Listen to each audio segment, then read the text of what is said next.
Hello बच्चों, चलिए इस प्रश्न को पढ़ते हैं और समझते हैं कि प्रश्न में हमें क्या बोला गया है। तो हमारा प्रश्न है कि एक गड्डी को फेंटते समय अचानक 4 पत्ते नीचे गिर जाते हैं, तो चारों पत्तों के एक ही प्रकार के होने की प्रायिकता क्या होगी, ये हमसे पूछी गई है। ठीक है, तो 4 विकल्प दिए गए हैं, इनमें से कौन सा विकल्प सही हो। तो इस प्रश्न को हल करने से पहले हम मुख्य अवधारणा को देख लेते हैं। ठीक है, तो बात करते हैं हम मुख्य अवधारणा की। तो यहाँ पे सबसे पहले हमें पता होना चाहिए कि एक गड्डी में हमारे 52 पत्ते होते हैं। ठीक है, कितने पत्ते होते हैं? 52। अब 52 में हमारे जो समूह होते हैं वो हमारे 4 समूह होते हैं। ठीक है, हमारे पास अगर हम समूह की बात करें तो समूह हमारे 52 पत्ते में 4 समूह होते हैं। ठीक है, जो कि हमारे हर समूह में 13-13 पत्ता होता है। ठीक है, तो ये 13 और ये भी 13, तो 13-13 पत्ता हो गया।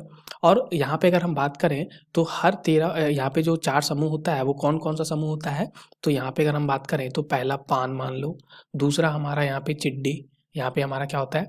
चिड्डी। ठीक है, फिर यहाँ पे हमारा हुक्म, फिर ये हमारा क्या होता है? ईंट। ठीक है, तो ये हर समूह का नाम है। तो 4 समूह होता है, पहला समूह पान, दूसरा हमारा चिड्डी, तीसरा हुक्म, चौथा हमारा ईंट। ठीक है, और हर एक समूह में हमारे 13-13 पत्ते होते हैं। अब बोला गया कि हमारे पास देखो यहाँ पे सबसे पहले प्रायिकता निकालने का सूत्र भी हम देख लेते हैं मुख्य अवधारणा में। तो प्रायिकता निकालने का सूत्र क्या होता है? तो ये होता है अनुकूल संभावना। ठीक है, अनुकूल संभावना बटा कुल संभावना। ठीक है, अनुकूल संभावना बटा कुल संभावना, ये सूत्र होता है हमारा प्रायिकता निकालने का। अब सबसे पहले हम बात करते हैं, हमारे पास 52 पत्ते में से 4 पत्तों को निकाला गया है। तो यहाँ पे कुल संभावना जो है, ठीक है, कुल संभावना की बात करें तो वो क्या हो जाएगा? तो हमारे पास क्या बोला गया है कि एक गड्डी को फेंटते समय अचानक 4 पत्ते गिर जाते हैं। तो 4 पत्ते सबसे पहले हम निकाल लेते हैं 52 में से। तो उसका तरीका क्या हो जाएगा? 52 में से 4 को निकाल दिया, 52C4। ठीक है, ये बन गया।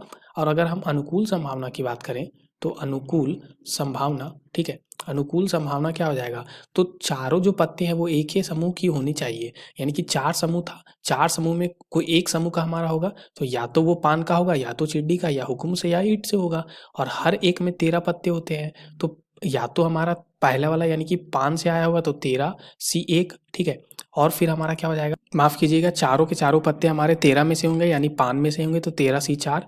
या हमारा क्या हो जाएगा कि जो हमारा दूसरा है चिड्डी से हमारा होगा तो 13 में से 4, या तो हमारा मान लो हुक्म से होगा तो 13 में से 4, या तो हमारा ईंट से होगा। ठीक है, तो 13C4। ठीक है, ऐसा कुछ आ गया। तो या का मतलब हमारा प्लस होता है, तो 13C4 plus 13C4 plus 13C4 plus 13C4 बराबर, अगर हम देखें तो ये 4 बार है, तो 4 गुना 13C4 बन जाएगा। ठीक है, तो अनुकूल संभावना ये आ गया। इसलिए प्रायिकता अगर हम बात करें तो यहाँ से हमारा प्रायिकता क्या आ जाएगा? तो प्रायिकता बराबर अनुकूल संभावना, जो कि आ जाएगा 4 गुना 13C4 बटा यहाँ पे कुल संभावना 52C4 बन जाएगा। ठीक है, इसको आगे हम सरल करें तो ये क्या हमारा आ जाएगा?